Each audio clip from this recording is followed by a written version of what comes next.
The battle lines are drawn, and once again, somebody's saying, wait, be patient. If they knew how long it would be before all people could truly hear freedom ring, I wonder which end of that moral arc would they choose. I wonder if more would have walked in his shoes. This is what revolution looks like. You gotta get in and then stay in this fight. You've got to find a way to get in the way. Speak out every day. Freedom riders or letter writers, do what you can, just shine your light brighter.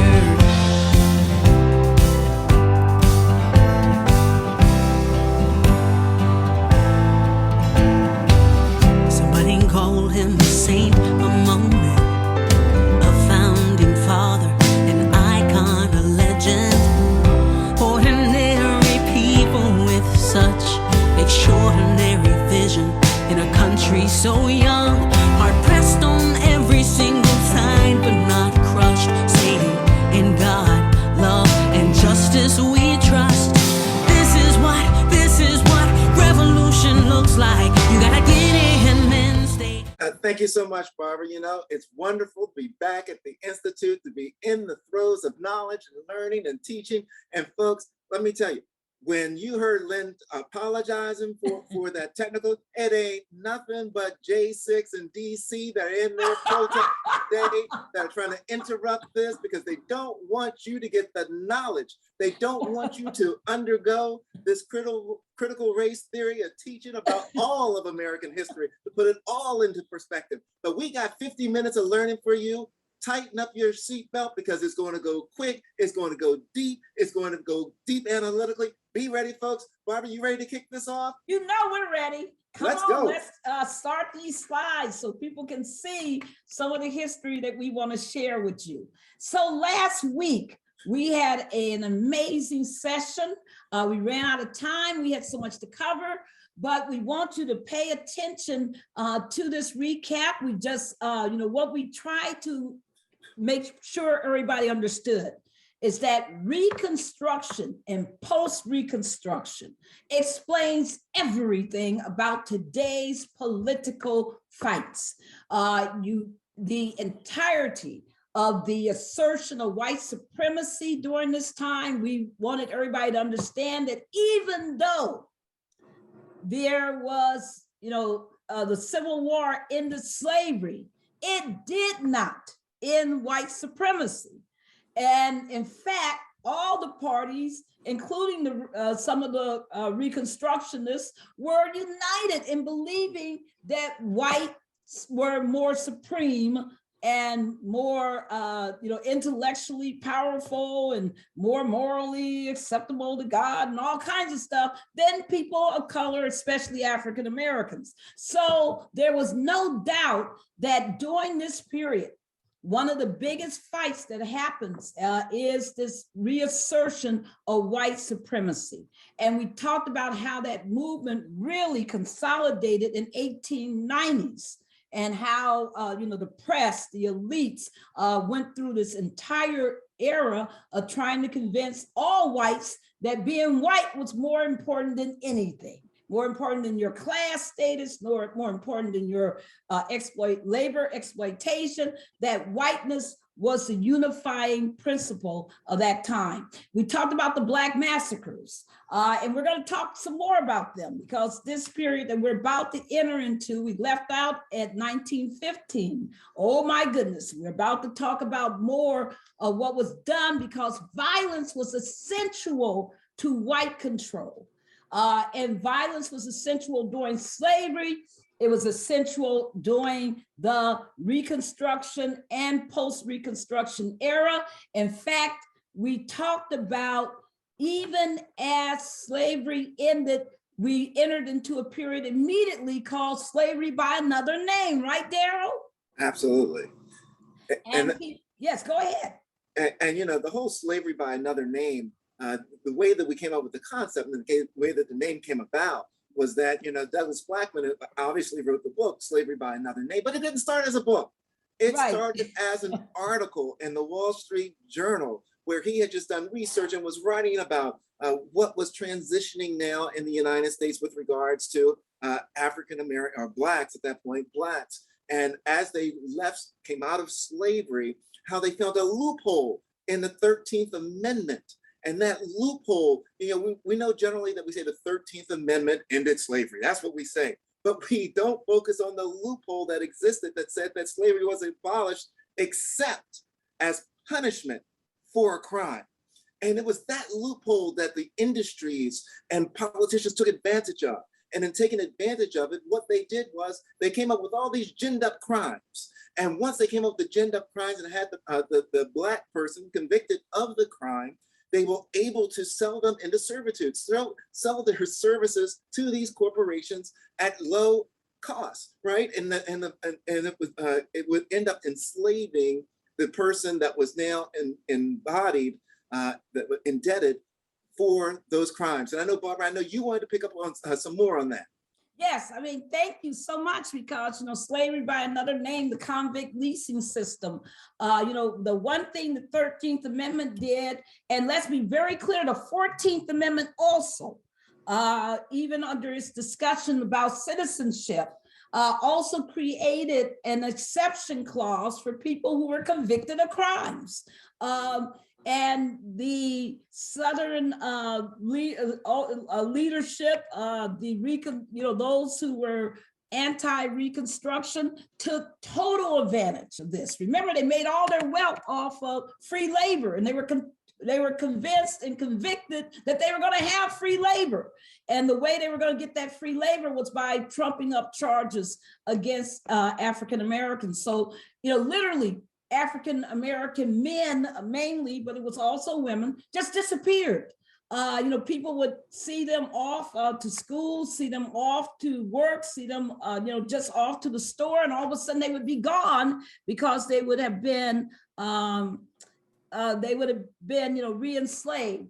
And so it was, by this convict leasing system, and the convict leasing system was vicious, because those who leased convicts had no interest in their health, no interest in their welfare, because they were of no value to them. They could always get another one. So they worked these Black men and women to death. It was an absolutely insane, inhumane time. And this convict leasing system was enforced not only from the beginning of the Civil War in 1865, but all the way up into the 1950s in force. So we want people to really understand that. And we also talked, about how Black women during this time was organizing, how Black people was organizing. People just don't understand that one beautiful thing about African Americans is our industriousness. And that during this time, African Americans were acquiring land. We would end up owning over 25 million acres of land during this time. We were building schools, HBCUs, primary schools, turning, educating ourselves, becoming teachers. Blacks, moved literally from the North to the South to help reconstruct during this era. We elected 16 Congress people. We elected 2,000 African-American elected officials throughout the nation, especially in the South. So this whole era is an incredible era, but it was an era of backlashes. We talked about the violence, and we talked about George White being the last of the Reconstructionists, and we talk about Black women, having their political power asserted and fighting for the right for all women to vote, and however being denied that right ultimately when the 19th Amendment was passed. So I just want everybody to know that this is just a quick recap, and we ended with President Woodrow Wilson screening at the White House in 1915, Birth of a Nation, otherwise known as what, Daryl? The story of the who? The Klansmen. and that how this story of the Klansmen was used to really indoctrinate whites again about their whiteness and about the natural inferiority, savagery, bestiality of Black people. It was a vicious movie and it had huge impact. So that's how we start today's session.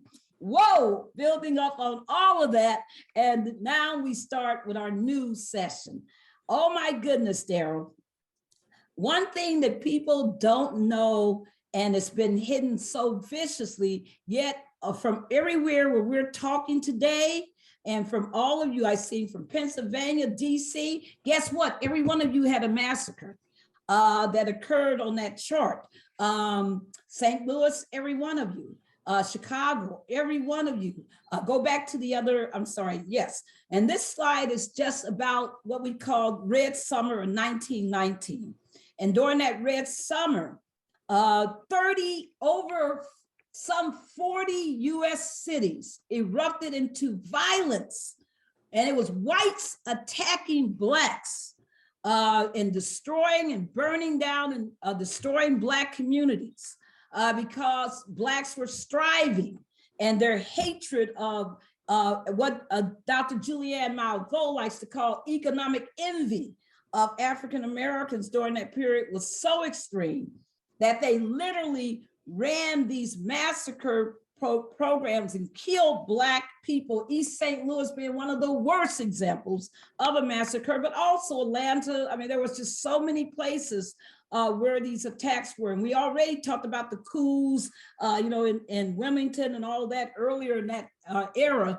But the 1919 Red Summer was just a vicious wave of white attacks, angry at Black soldiers who had returned from World War I, and wanted their rights, angry at Black economic progress. This was just a vicious period. This is the height of the lynching period also, and Ida B. Wells, Barnett, and so many others are leading the fight against all of this. The NAACP through the Niagara movement has been created in the early 1900s, and there's a lot of Black fighting back, but at the same time, there's this vicious wave of massacres that literally destroy Black communities and disrupt Black achievements and wealth, even to this day, as we saw in Tulsa. So there's so many stories here. Moving on, Daryl, did you want to say anything about this, that period? I think that, you pretty much summed it up very well, Barbara. And what we continue to see during that period is just this continuation of intimidation of the African American, of the Black community, of trying to keep that community down, to keep our community from being involved politically, and any advancements that they've made, being certain that the Black community felt the pressure of the white community, that they would be suppressed, that they would be put down, that they were under the control of a much larger society in their fight for justice. Absolutely. And so, when people always say, well, why did Blacks not achieve what X and Y did? No other race other than, sadly, Native Americans have been subjected to this kind of vicious, ongoing, attack, decade after decade, so viciously. So now the Supreme Court, when we're talking about the United States, remember that the United States is based on laws, on its Constitution. And so its Supreme Court is making all kinds of determinations. But it's interesting, when people tell you there's no such thing as white privilege, then you need to tell them about these two cases. Because Osaka versus the United States and the United States versus 10, these are cases where the Supreme Court is saying who's white. And why are they talking about who's white? Because only white people are entitled to certain privileges within the society at that time. And so this is reinforcing not only the segregation, but this is over, immigration, naturalization. Ozawa is one of the saddest stories because he went through great lengths to cultivate white friends, perfect quote English, do everything he could to whitenize his life.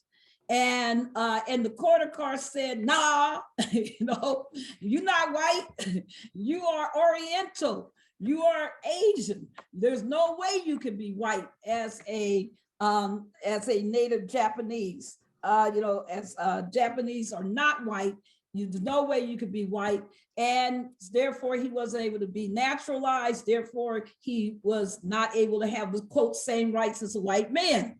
Remember, going back to what? Dred Scott.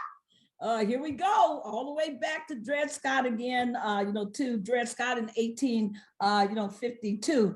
So 1857. So it's just that whole period of reminding us that the Supreme Court is actively advantaging whites and basically affirming, white privilege. Now, 10 was from, guess what? The Caucasus Mountains. Now, remember, Caucasian, the word Caucasian, meaning white people, comes from the Caucasus Mountains. So he said, well, I'm a high class, highly educated, very wealthy, very elite, a person from India, and that I can have the same rights as white people, because I'm clearly white, because I'm from the Caucasus Mountains. So don't tell me that I'm not white.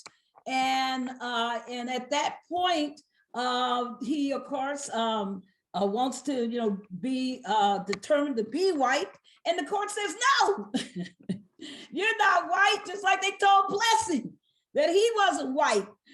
They said, no, you're not white. You are clearly, of a different origin. Now, the court used all kinds of different theories. They have the scientific theory of race. They have the social theory of race. They had the we know it when we see it theory of race. But and of course, they had the one drop rule when it came to being Black. So there were all these rules that the United States Supreme Court affirmed during this period.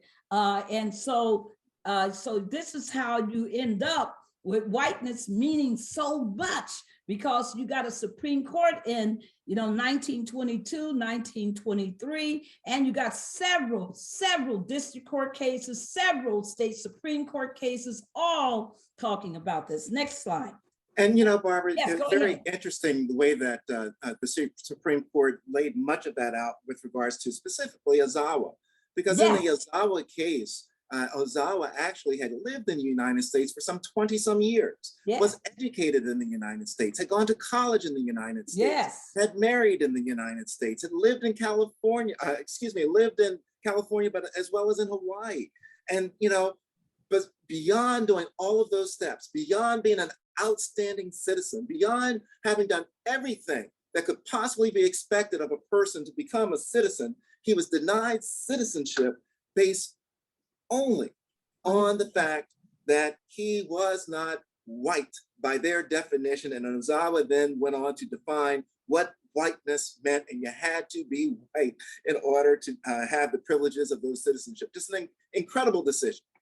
Yes, and the People versus Hall, which is a California case that people should look at, in fact said that Asians were Blacks for all practical purposes, and that they were to be treated as Negroes for segregation purposes. Moving on to the next slide, despite all of this, the denigration of the Black race and the birth of the nation, all of the evil viciousness of the Red Summer of 1919. Let's be clear, that wasn't the only Red Summer, because there were similar, massacres in 1917, 18, and of course, Tulsa in 21. But what's amazing is that, of course, we always rise, still we rise, as the famous poet Maya Angelou has written and enshrined. And the Harlem Renaissance was that era where African Americans, were creating culture, creating books, poets like Conte Cullen, poets like Sterling Brown, poets, writers like Zora Neale Hurston, Langston Hughes, of course, Elaine Leroy Wright Locke, creates a whole book called The New Negro. That is a book that if you've never seen it, you got to see it, because in it, it has a picture from the Garvey movement of a Black woman wearing her beautiful afro during that time. So, so it's amazing that, the Harlem Renaissance is an amazing period of African-American resurgence and so much, amazing accomplishments. And we just wanted to, say that we were defining, as people are trying to define us as, monsters, beasts, lower class, subhuman, all the rest of it. We were defining ourselves. So that's a powerful period. Anything that you want to say, Daryl, on that one? I think that's a wonderful summary, Barbara. Let's go to our next slide. Yes, next slide. Marcus Garvey. Okay, a lot of people teach Black history and they don't say a word about Marcus Garvey in the Universal Negro Improvement Association. But let's talk about the truth, folks. During the height of the Marcus Garvey movement, from 1916 roughly until he was destroyed by the FBI in the late 20s. You got to understand that Marcus Garvey, honey, was the Garvey movement. The UNIA was larger than NAACP. It was the largest African-American organization to exist, 700 units at that time, had in 38 states. And remember that this was a movement built on Pan-Africanism, the concept that all Africans, people of African descent, should be united in their own, fight to improve their lives, to be equal. And this movement, by the way, the reason why it's also here is because they demanded equal voting rights. That's not talked about. In fact, what most people don't know is that in the Garvey movement was the first movement to march on Washington for Blacks. There was an actual silent march of the Garveyites in Washington, D.C. It's been erased, almost totally erased from our history books because Garvey was very serious about economic rights, about all social rights, and about the unification of people of African descent worldwide. And he also, really led a lot of the rethinking and the re-narrative about African history. Just an amazing, period. But of course, what also is happening at this point is what's called J. Edgar Hoover. And J. Edgar Hoover will dominate as the director of the FBI throughout this period. And he has one goal, and that is the destruction of Black leadership. That is his goal. And he starts with Garvey and persecuting Garvey and putting Garvey into jail, and he will then go on to, try to destroy Dr. King, and, by telling him to kill himself, writing letters to him, disrupting his, writing letters to Coretta, just all these things, calling Dr. King a beast, an animal, all of these things that they will do, and the COINTEL program that he will run that will destroy the Panther Party, that will lead to Fred Hampton's death, that will lead to the death of Bunchy and Carter and so many others. That is the J. Edgar Hoover story. And also, of course, even during the Selma to Montgomery March after, Bloody Sunday, and when Viola Liuzzo is killed, he will meet with President Johnson and tell President Johnson, not that she was a housewife who wanted to see equal rights, but he would tell him that she was basically a loose woman who loved Black men, and that she was a communist and will lie about who she was to Johnson so that Johnson wouldn't investigate what they also really did, because people didn't want him to know, he didn't want them to know how much the FBI had infiltrated these Klan networks, and also how much they were helping to direct some of these illegal activities. So anything else, Daryl? And, Barbara, the interesting thing with J. Edgar Hoover, beyond, a lot of what you've just laid out, Yes. but one of the things that he epitomized, and I'll stand on this as long as I have breath in my body, one of the things that he epitomized was state-sponsored segregation. That's Yes. really what he was all about. He Yes. was about segregation. He was about putting down the Black person, the Black man, the Black woman, stopping the movement, stopping the progress. That's what he was all about. And I think that when we go into talking about the color of law and Richard Rothstein, Yes. which is our next slide that's going to come up here, Lynn, Hoover is the perfect introduction into this color of law analysis. Barbara, I know you want to take it a little deeper. I know you want to talk about all the white flight and all the racial covenants and everything else that comes out of this.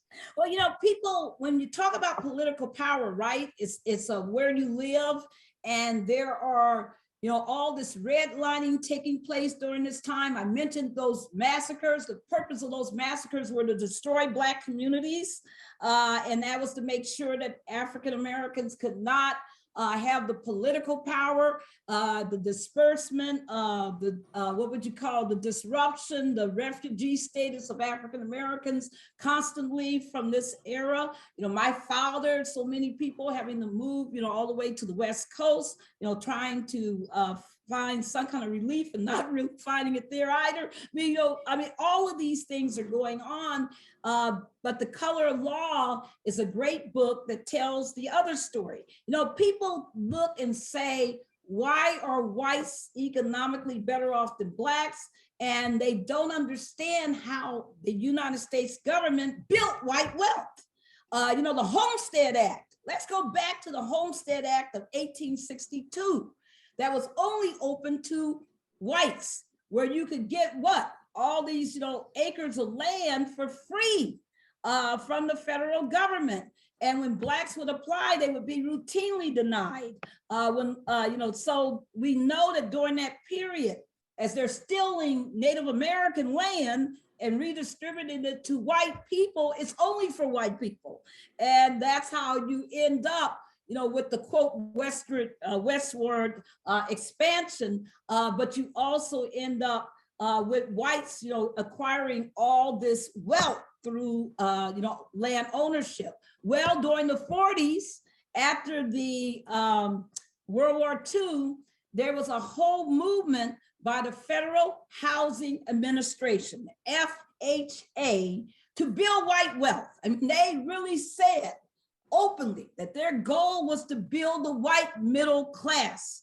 And that was all they were about. And it was about making sure that white middle class people had homes with modern day appliances and were able to be in the suburbs and to, even here in Washington, D.C., there's a model community that was built as part of that white wealth creation. In Levittown, Pennsylvania, there was, they had restrictive covenants that the FHA approved and authorized as part of the sale of the property. There's I don't know if people have seen it, but on social media, there's a woman who tells the story that she lives in Philadelphia to this day, and that her family applied to get a Levittown house and was denied on the basis of race. Her family's house that they had to buy because they could not buy in Levittown is now worth less than $100,000. The Levittown house that they wanted to buy worth $565,000. That's the wealth gap. That's what the color of law meant. That's what it was when the government expended its resources, including our tax money, by the way. Black and Latino tax money was expended to build Levittown, to build, all these other, white exclusive communities. And this was done on our dime. And I just think that we have to really understand, again, how wealth was created, how Black wealth was disrupted and destroyed, and how white wealth was created. And, you know, and to this day, the number one asset of a family is their home and their home ownership. And that is true to this moment, right, Daryl? You're absolutely right, Barbara. But you know, I said in our first session, I said it in our second session, and I'm gonna say it again today. You're looking at history, but you can live it today. Why do I say that? For two reasons, right? Number one, when we're talking about the land wealth, we're talking about, you know, all of this, the racial covenants, the white flight, the difficulty in Black land ownership, and making it hard for Blacks to get a loan. You have an example of that today, right now. You have it today in what we call the Black farmers. The Black farmers today are having difficulties getting loans based on their race. And the white farmers are getting these loans. They're losing their land, and the white farmers are taking their land. And this is just a continued example of what had happened historically and what is happening today. It still occurs. This is not in a capsule. It is not sealed up and put away somewhere. It is active right now. It's happening. With regards to, and I just one other point, Barbara, I just want to go back and touch on it real quick, Yes. because we talked about the Blacks that were ultimately locked up and then leased out for work. Yes. Folks, today, Yes. you still have Blacks that are locked up in jails today. And what do? They have them working at reduced labors in private places and making products that are going out into the country for sale. That's the reduced labor. The same process. Barbara, when we talk about this color of law, when we talk about the Black farmers, when we look at this historically, we question how far have we come, and do we understand what's going on such that we can break this cycle? That's where we are right now. And that's why, you know, when people talk about reparations, people shouldn't get it twisted. You know, a lot of people think it's folks just talking about slavery, which was critically, you know, a critical period and deserves to be talked about, but also it's this period. I mean, 1940s, some of you watching this were born in those years. Many people's parents were born in those years. This is not theoretical. This is called intergenerational wealth transfer and the disruption of it. How do people build their businesses? Off of their loans from their property? How did people educate their children? Off of the loans from their property? People, this is serious. And I also love to point out that the other disruptive factor is, of course, the criminalization of being Black, because how do people get out of jail? By liens on their property. I mean, let's just go through it all about how this country leeches, you know, Black economic, you know, power, and why it's so important that we have a real focus on that power. Next slide.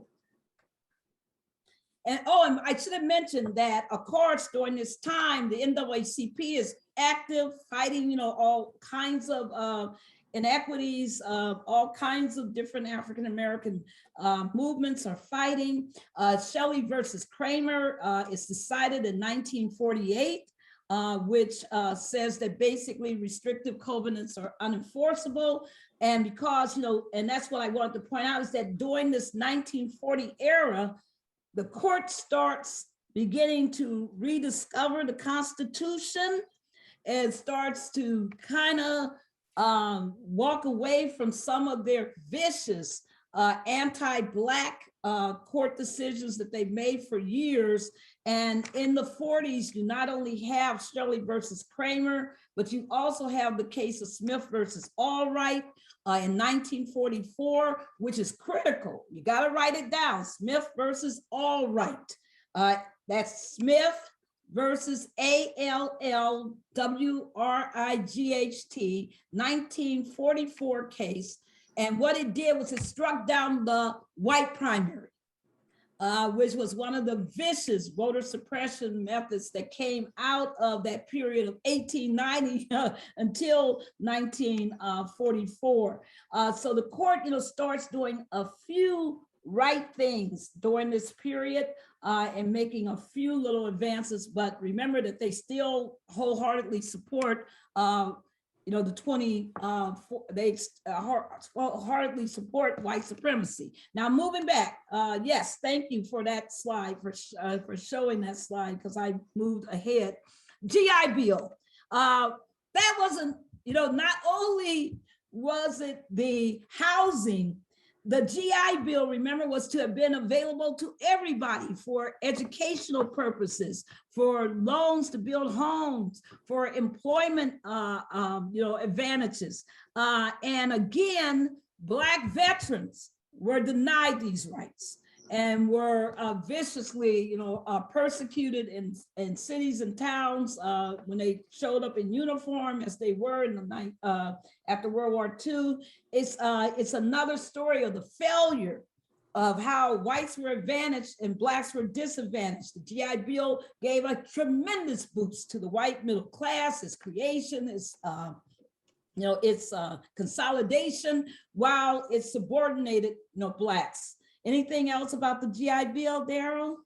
No, I think that covers it pretty good, Barbara. Let's go to our next slide. Yes, next slide.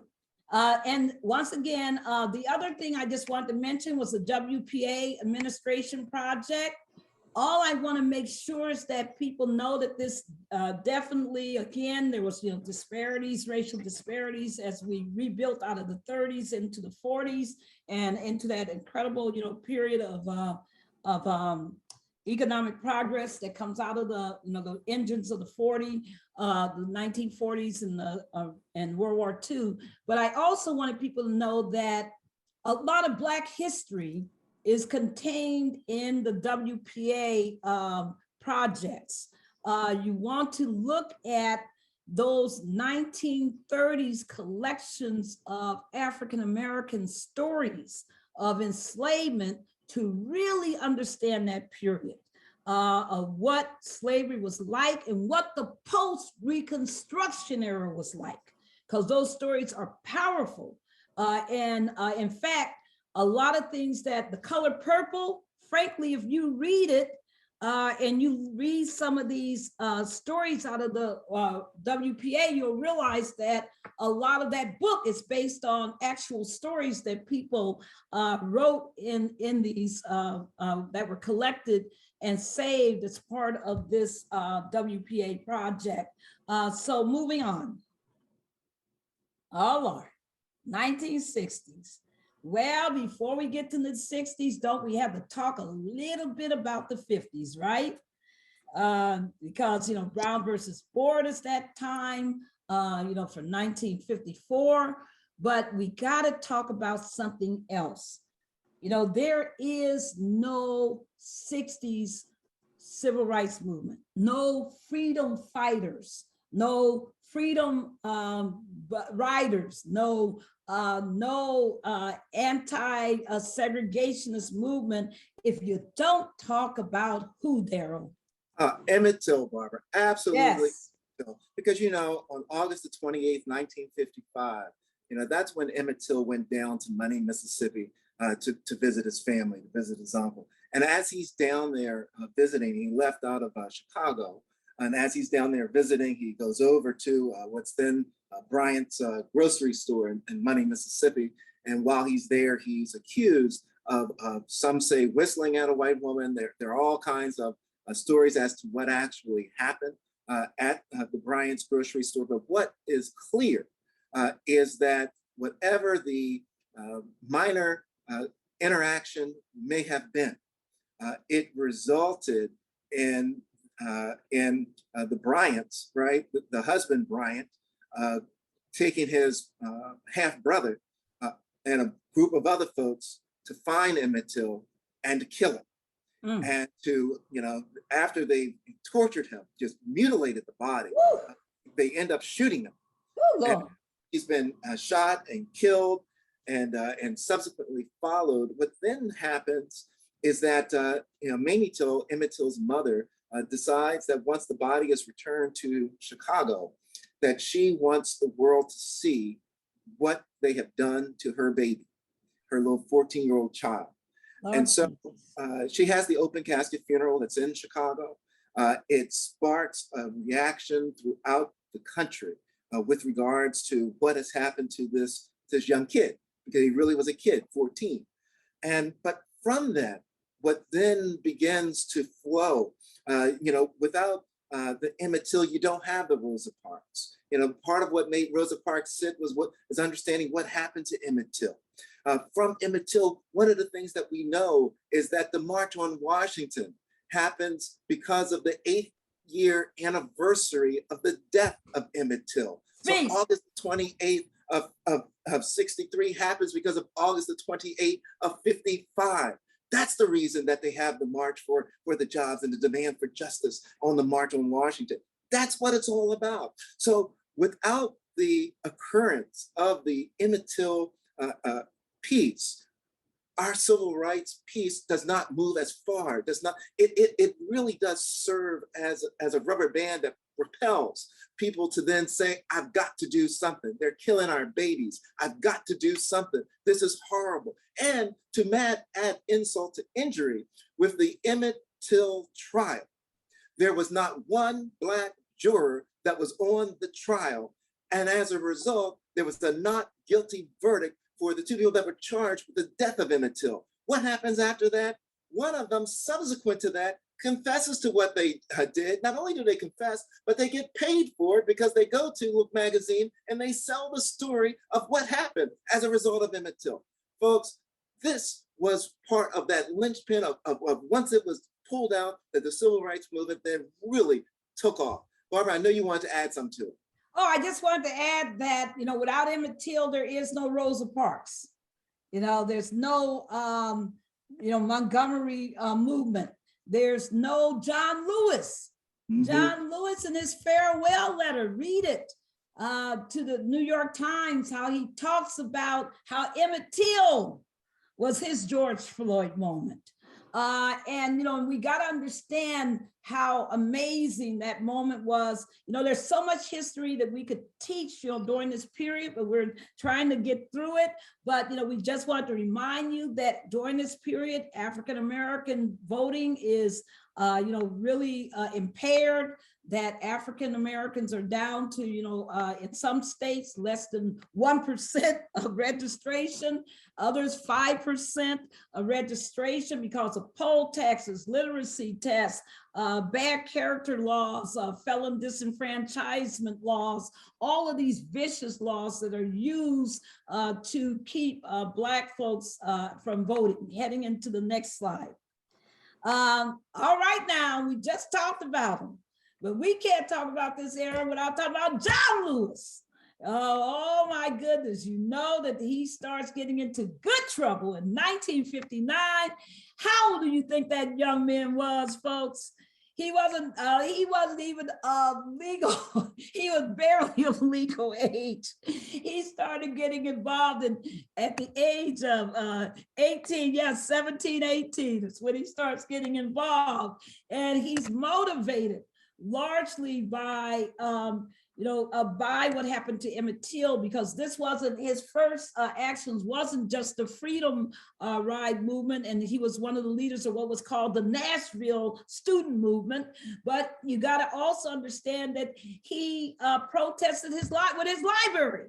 When he was in his early teens, he was an amazingly socially conscious individual and an incredible leader. Moving on to the next slide. And then we mentioned Smith versus Allwright, these cases, and Baker versus Carr, which established the principle of one person, one vote. And that's why we have that's how redistricting gets interpreted. Moving to the next slide, the 24th Amendment. People were, obviously that was a major step where people said we can't have, poll taxes, let's get rid of them. But that was, once again, remember, we're talking about an array of voter suppression, and where there's all these techniques. Now we're only addressing one of them. One out of, 50, 60, come on. I mean, so it was important that we had this amendment, but it did not, give us the rights that we needed to have to exercise our full voting rights. Because every time we came up with a solution, they came up with a counter attack, and that's the reality. Go ahead, Jim. And you can't get off that one, Barbara. I just got to get this one in because I got to bring it current, right? Come on now. We say there's no poll tax except states like Florida, right? Right. With disenfranchisement where they're saying you got to pay what you owe in your criminal case before you can vote, although we may not be able to tell you how much it is that you owe. That, folks, is a poll tax that prevents returning citizens from having access to voting, which we contend is what the 24th Amendment was all about and trying to prevent that from occurring. But I just had to bring it current, Barbara. Oh, thank you. Oh, we got to talk about it because, these poll taxes are still there. And I always say that voter ID is a poll tax because how do you get a ID if you don't have to get your, find a birth certificate and pay for that.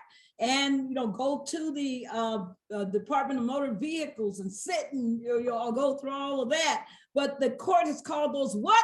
Incidental minor burdens, not a poll tax, but of course it's a poll tax. You got to pay, all of these, costs. So moving on to, this is just a reminder again of those amazing freedom riders that John Lewis was part of. That's, my goodness, a picture of Cheney, Swerner, and Goodman, who were killed in 1964. We know that they had to have National Guard to protect the freedom riders. We know that they burned buses in Anniston, that they tried to burn, and they did burn down churches, that they killed our poor little girls. But that's all coming up in the next segment. But we just wanted to really do a tribute to the freedom riders, to Big Duck, to all of the folks, and to Ella Baker, oh my goodness, and SNCC, and all of the amazing leaders of this era, known and unknown, so many amazing people who fought like hell for our rights during this period. Moving on to the last slide, last two slides. Fannie Lou Hamer, hey, if you look at my Twitter, you'll see that that's my image. It's Fannie Lou Hamer because she was an amazing sister. And what she showed you is that it's not about elitism, about I'm so highly educated. I got doctor, I got Esquire, I got, all these other appellations to my name. It's about the fact that she believed in the right of everybody to vote, and that she, even though, President Lyndon B. Johnson called her that illiterate woman, because he hated her for exposing the racism in the Democratic Party in 1965. She was such a force, from her creativity and singing to her great leadership, to her passion for the right to vote, from being a sharecropper now to becoming one of the leaders in showing the power of the Black desire for the vote. Yes, go ahead. To add to that, Barbara, you had mentioned Big Duck.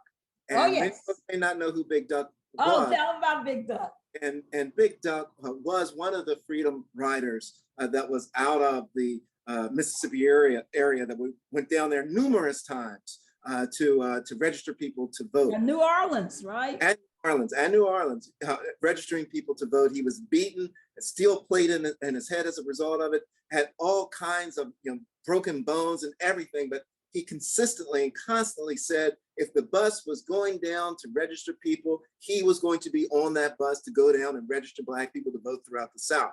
One of the pieces I wanted to lift up was the connection between Big Duck and Fannie Lou Hamer. Yes. Actually, Fannie Lou Hamer invited Big Duck to her home. Yes. And the reason that she wanted him to come to her home was because Fannie Lou Hamer wanted to show Big Duck her front door. All the bullet holes that existed where people were trying to shoot into her home to kill her because of her efforts to register people to vote. So when Barbara and I had the opportunity to meet Big Duck and to hear these stories, it just brought back the reality, the understanding of what everyone had gone through, the freedom riders had gone through in order to work on having Blacks register to vote. And the other piece I want to throw out, and I know we're running short on time, is that as the freedom riders would go into towns throughout the South, they would see Blacks that were in the migrant farming areas, farming that were all there. The Blacks that were there were prohibited from acknowledging the Freedom Rider bus as it came to town. They couldn't wave, they couldn't smile, they couldn't say, go get us, help us. So they would do all kinds of little techniques to let people know that they saw them, that they could acknowledge the bus, and that they, supportive of that right. And Big Duck would share with us that it was when they saw perhaps the people just stand up from the cotton field and look up to the sky to pray, that they knew that they were praying for the freedom riders that were on that bus, and that encouraged them to continue on with what they were doing. That's all I wanted to get in there, Bob. Yes, and of course, Fannie Lou Hamer, we know she was beaten, within an inch of her life, for, fighting for people's rights to vote. And we know, of course, of her incredible, stance at the 1964, Democratic Convention. We know about all that work, but I also want people to know that as a woman, leader, that, she suffered because they, hated her so much that she went in for routine surgery. It was a minor surgery, and they performed a hysterectomy on her to make sure that she would never have children, that nobody like her would be, reproduced from her body. So when people talk about reproduction rights and Black women, we have to talk about it. And remember that also Eleanor Holmes Norton is sent as a young lawyer to Mississippi to get Fannie Lou Hamer out of jail. And that took some courage, folks. Eleanor, can you imagine, they had beaten this woman within an inch of her life, had beaten somebody else who lost their eye in that fight, who had beaten all these Black folks, with almost to death. And Eleanor Holmes Norton is the sole lawyer who is sent there to fight to get all these people out of jail. Come on. I mean, that took some courage, and that's a story that, only Eleanor can tell. But moving on to the last slide. All righty. March on Washington. We just had the 58th anniversary. John Lewis, Dr. King, and Daryl, people love to talk about Dr. King talking about the dream, but they don't realize that 75% of his speech was about what? Mm-hmm. Absolutely, about the economic justice and everything else. But there was so much that went into Dr. King's speech that when they come away with folks just talking about that I have a dream part of it, they missed all of the activism that was part of Dr. King's speech. And it so much becomes a dreamer rather than the focus on what the dream was all about and what it was that said, look at these pictures they're putting up here. I know. It was just a phenomenal speech. And you got to go through and listen to the whole thing in order to have a complete appreciation for that. And the same for, listening to John Lewis's speech also, as the youngest person spoke. And, one thing we said at that last, a couple of weeks ago, was that the biggest difference between August 28, 1963 and August 28, 2021 is women. Again, Black women did not speak, as part of the, the 60s march. That would never happen again. And, we now, welcome, having our children, our young people our young people, even including children like Yolanda King and others, to be leaders and to speak. So that is it. That's the end of our presentation. We did it, Daryl. We got through it.